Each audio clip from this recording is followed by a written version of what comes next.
అందరికీ నమస్కారం. కథల పల్లకి ఛానల్కి స్వాగతం. ఇప్పుడు మనం ప్రేమ నీవెక్కడ పార్ట్ 1 విందాం. చల్లని సాయంత్రం వేళ ఆకాశంలో మబ్బులు చిరుగాళ్ళు వీస్తూ చుట్టూ నేలపై పచ్చని గడ్డి, రంగురంగుల పూల చెట్లతో ఉన్న భాగ్యనగరపు సిటీలో ఉన్న ఒక పబ్లిక్ గార్డెన్ ఏరియా అది. అదంతా కూడా చూడ్డానికి ఆ ప్రకృతి తల్లే వచ్చి హత్తుకుందా అన్నట్టుగా ఎంతో ఆహ్లాదకరంగా కనుల విందుగా ఉంది అక్కడి వాతావరణం.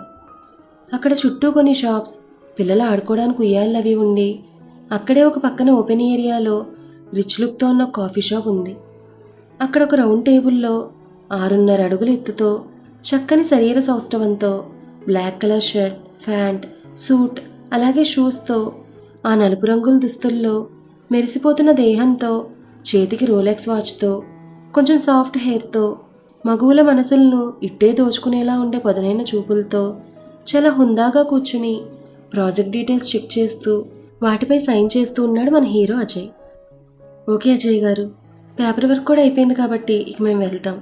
మాకు ఇంకొక మీటింగ్ కూడా ఉంది అని చెప్పి అజయ్కి షేక్ హ్యాండ్ ఇచ్చి అక్కడి నుంచి బయలుదేరారు వాళ్ళతో డీల్ కుదుర్చుకున్న వేరే కంపెనీ వాళ్ళు. అజయ్ అలానే చైర్లో వెనక్కి వాలిపోయి, చారీ అర్జెంట్గా ఇంకొక కాఫీ చెప్పు, తల పగిలిపోయేలా ఉంది అని అన్నాడు తన పిఏతో.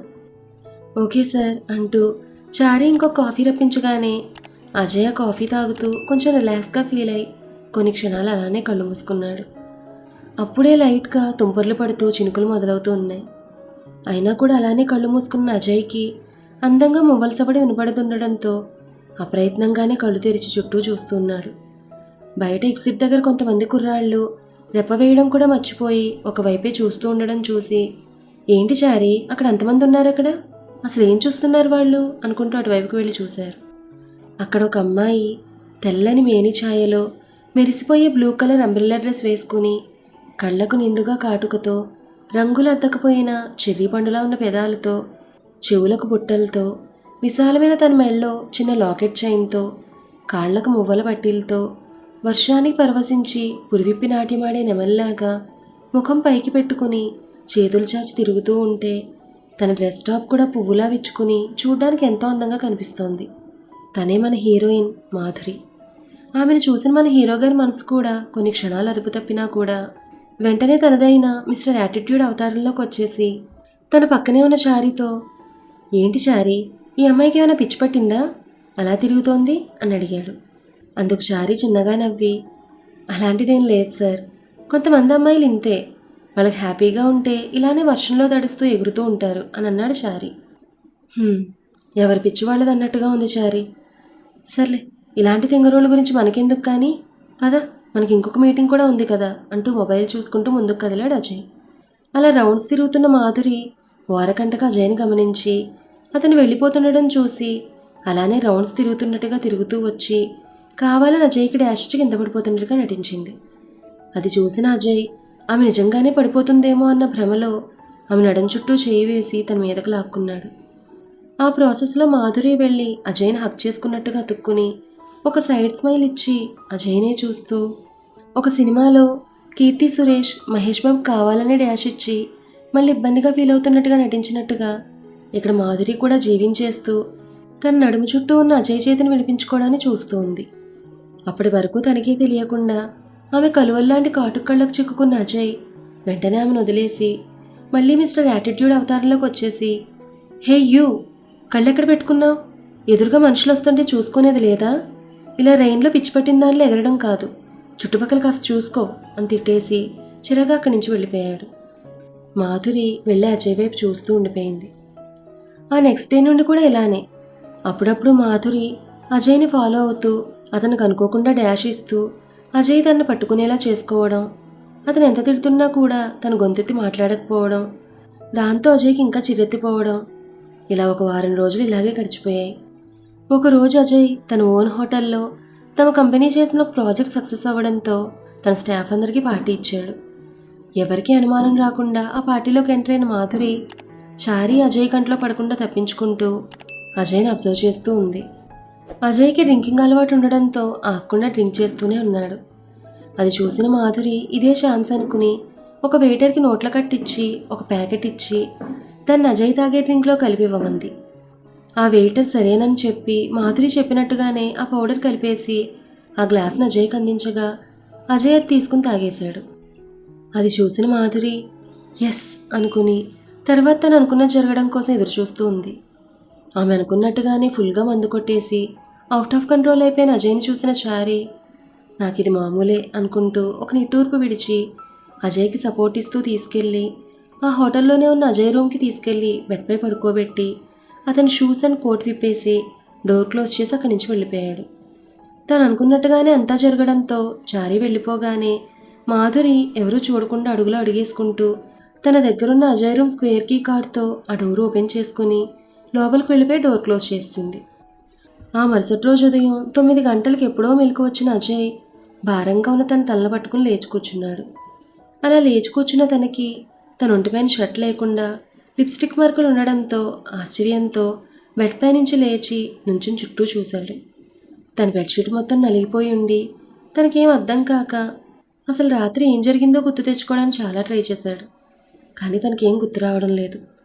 తను ఎంత హెవీగా డ్రింక్ చేసినా కూడా అన్నీ గుర్తుండే అజయ్కి రాత్రి ఏం జరిగిందో మాత్రం అస్సలు గుర్తు రావట్లేదు. అలా ఆలోచిస్తున్న అజయ్కి ఏమీ అర్థం కాక కొంతసేపటికి తన మొబైల్ రింగ్ అవడంతో లిఫ్ట్ చేసి నేను ఇప్పుడే వస్తున్నాను చారి అని ఒక క్షణం ఆగి చారి నైట్ పార్టీలో ఏమైనా జరిగిందా అని అడిగాడు స్ట్రైట్గా అడగలేక. ఏముంది సార్ ఇప్పుడు జరిగేదే కదా, మీరు ఫుల్గా తాగడం, నేను మిమ్మల్ని రూమ్లో పడుకోబెట్టి డోర్ లాక్ చేసి వచ్చేయడం, అదే జరిగింది సార్ అని అన్నాడు చారి. అజయ్ కొంతసేపు ఆలోచించి సరే చారి అని కాల్ కట్ చేసి వెంటనే హోటల్ మేనేజర్కి కాల్ చేసి నిన్న పార్టీలో తను ఉండే ఫ్లోర్ అండ్ రూమ్ దగ్గర ఉన్న సీసీ ఫుటేజ్ మొత్తం కలెక్ట్ చేసి ఉంచమని నేను ఒక ½ అన్ అవర్లో కిందకు వస్తానని చెప్పి రెడీ అయ్యి కిందకు వెళ్ళి మేనేజర్ని ఫుటేజ్ గురించి అడగ్గా ఆ మేనేజర్ అది సార్ మరేమో అంటూ గుడకలు మింగుతూ ఏమైందో ఏమో తెలియదు సార్, నేను హోటల్ మొత్తంలో రికార్డ్ అయిన సీసీ ఫుటేజ్ మొత్తం ఎరేజ్ అయిపోయింది సార్ అని చెప్పాడు. ఆ మాటలు విన్న అజయ్ కోపంగా వాట్ అని గట్టిగా అరిచి యూ ఇడియట్, ఎవడో హోటల్లోకి ఎంటర్ అయ్యి ఫుటేజ్ మొత్తం డిలీట్ చేసి వెళ్ళిపోతుంటే నువ్వు గోళ్ళు గిలుకుంటూ కూర్చున్నావా? You are unfit for this job, వెంటనే లగేజ్ సర్దుకుని ఇక్కడి నుంచి పో అని చెప్పి అక్కడి నుంచి బయటకు వచ్చేసి తన కార్ తీసుకుని ఆఫీస్కి వెళ్ళిపోయాడు. ఒకరోజు తను ఇవ్వబోయే ప్రెజెంటేషన్ కోసం చాలా ఈగర్ అండ్ టెన్షన్గా ఎదురు చూస్తున్నాడు అజయ్. ఎందుకంటే ఆ ప్రాజెక్ట్ అజయ్కి అంత ఇంపార్టెంట్. అది చాలా బిగ్ ప్రాజెక్ట్ అండ్ ఆ ప్రాజెక్ట్ కానీ ఓకే అయితే తన కంపెనీ ప్రాఫిట్స్ పెరగడమే కాకుండా తన కంపెనీ టాప్ పొజిషన్కి వెళ్ళిపోతుంది. ఆ ప్రాజెక్ట్కి సంబంధించిన వాళ్ళతో ఆల్రెడీ అజయ్ వాళ్ళకి డీల్ కుదిరిపోయి లీగల్గా పేపర్ వర్క్ అంతా కూడా కంప్లీట్ చేసుకున్నారు. కానీ ఇప్పుడు అజయ్ ఇవ్వబోయేది అజయ్ టేకప్ చేసిన ప్రాజెక్ట్లో తన కంపెనీ కంప్లీట్ చేసిన 10% ప్రాజెక్ట్ని మాత్రమే ఇప్పుడు డెమో ఇవ్వబోతున్నాడు. ఆ ప్రాజెక్ట్ ఇచ్చిన కంపెనీ వాళ్లకు అజయ్ ప్రెజెంటేషన్ నచ్చి వాళ్ళు సాటిస్ఫై అయితేనే ఆ ప్రాజెక్ట్ ముందుకెళ్తుంది. లేకపోతే వాళ్ళు ముందుగానే అగ్రిమెంట్ చేసుకున్నట్టుగానే ఆ ప్రాజెక్ట్కి ఖర్చు అయ్యే అమౌంట్కి డబుల్ అమౌంట్ వాళ్ళకి పే చేయాల్సి ఉంటుంది. ఆ అమౌంట్ కొన్ని 100 కోట్లు ఉంటుంది. అందుకే ఈ ప్రాజెక్ట్కి భయపడి అందరూ వెనకడుగు వేయగా అజయ్ మాత్రమే కాన్ఫిడెంట్గా ప్రాజెక్ట్ టేకప్ చేశాడు. ఆ మీటింగ్ తన కంపెనీలోనే 8th ఫ్లోర్లో ఉన్న ఒక పెద్ద మీటింగ్ హాల్లో జరగబోతోంది. అక్కడ దాదాపు 300 మందికి పైగా కూర్చోవచ్చు. కొంతసేపటికి మీటింగ్ స్టార్ట్ అయింది. ఆ meeting board of directors, foreign delegates, ఇంకా బిజినెస్ సర్కిల్లో ఉన్న చాలామంది బిగ్ షాట్స్, అలాగే Ajay company board of directors అందరూ కూడా అటెండ్ అయ్యారు.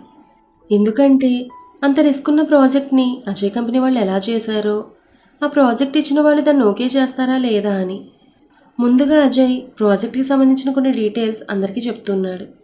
అలా చెప్పడం పూర్తయిన తర్వాత అజయ్ ప్రొజెక్టర్ ఆన్ ప్లీజ్ అనగానే ఆ ప్లేస్ అంతా లైట్స్ ఆఫ్ అయి ప్రొజెక్టర్ ఆన్ అయి అందులో తను మాధురి క్లోజ్గా ఉన్న ఫొటోస్, అలానే వాళ్ళిద్దరూ కలిసి బెడ్రూమ్లో ఉన్న ఫొటోస్ అన్నీ డిస్ప్లే అవుతున్నాయి.